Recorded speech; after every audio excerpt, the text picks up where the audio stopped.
So ಇವತ್ತು ಹುಬ್ಬಳ್ಳಿಯಲ್ಲಿ ಐದಿಂದ 25 ವರ್ಷಗಳ ಸವಿ ನೆನಪಿಗಾಗಿ ಇದರ ಸಾಧಕ ಬಾಧಕಗಳನ್ನು ಚರ್ಚೆ ಮಾಡಬೇಕು ಅಂತ ಒಂದು ವಿಚಾರ ಸಂಕಿರಣವನ್ನು ಒಂದು ಕಾರ್ಯಾಗಾರ ಮಾಡ್ತಾ ಇದ್ದೇವೆ.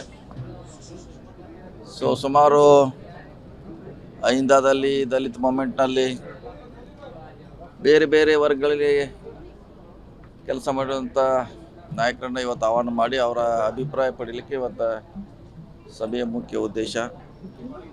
ಸೊ ಅದನ್ನು ಮತ್ತೆ ಮುಂದೆ ದಿನಗಳಲ್ಲಿ ಅದನ್ನು ಯಾವ ರೀತಿ ಮಾಡಿಫೈ ಮಾಡಬೇಕು, ಅದರಿಂದ ಇನ್ನೂ ಹೆಚ್ಚು ಐಂದವರಿಗೆ ಲಾಭ ಆಗಬೇಕು, ಕೇವಲ ರಾಜಕೀಯಕ್ಕೋಸ್ಕರ ಅಷ್ಟಲ್ಲ, ಸಾಮಾಜಿಕವಾಗಿ ಸರ್ಕಾರದ ಸವಲತ್ತುಗಳಿಗೆ ಕೂಡ ಅದು ಉಪಯೋಗ ಆಗಬೇಕು. ಕೇವಲ ಚುನಾವಣೆ ಬಂದಾಗ ಇಂದ ನೆನಪಾಗಬಾರ್ದು, ಅದು ನಿರಂತರವಾಗಿ ಕೆಲಸ ಮಾಡ್ತಾ ಇರಬೇಕು ಅನ್ನೋದು ಇವತ್ತಿನ ಉದ್ದೇಶ. ಆ ನಿಟ್ಟಿನಲ್ಲಿ ಎಲ್ಲರ ಸಲಹೆ ಪಡೆದು ಅದನ್ನು ಯಾವ ರೀತಿ ಮುಂದುವರಿಸಬೇಕು, ಯಾರನ್ನ ಅಥವಾ ಇನ್ವಾಲ್ವ್ ಮಾಡಬೇಕು ಅನ್ನೋ ಚರ್ಚೆಗೋಸ್ಕರ ಇವತ್ತು ಕಾರ್ಯಕ್ರಮ ನಾವು ಮಾಡ್ತಾ ಇದ್ದೀವಿ.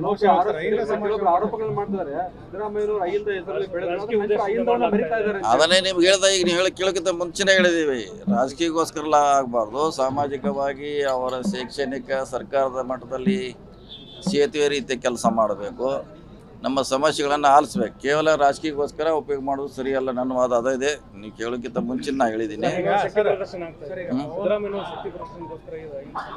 ಇಲ್ಲ ಅದಕ್ಕೂ ಇದಕ್ಕೇನು ಸಂಬಂಧ ಇಲ್ಲ, ಇದಕ್ಕೇನು ಸಂಬಂಧ ಇಲ್ಲ. ಇದು ಮುಂದಿನ ನೆಕ್ಸ್ಟ್ ವರ್ಷನ್, ಇದು 4G ಆದ್ಮೇಲೆ 5G ಇದೆ. ನೆಕ್ಸ್ಟ್ ಇದೇನ ಐಂದ ಇರಲೇಬೇಕು, ಅದೇನು ಪ್ರಶ್ನೆ ಇಲ್ಲ. ಯಾಕಂದ್ರೆ ನಾವೆಲ್ಲ ಚುನಾವಣೆಯಲ್ಲಿ ನಾವು ಗೆಲ್ಲೋದು ಐಂದ ವರ್ಗಗಳ ಮೇಲೆ ಹೆಚ್ಚು ಅವಲಂಬನೆ ಆಗಿರ್ತೇವೆ. ಅದು ಕೇವಲ ರಾಜಕೀಯಕ್ಕೋಸ್ಕರ ಉಪಯೋಗ ಆಗಬಾರ್ದು.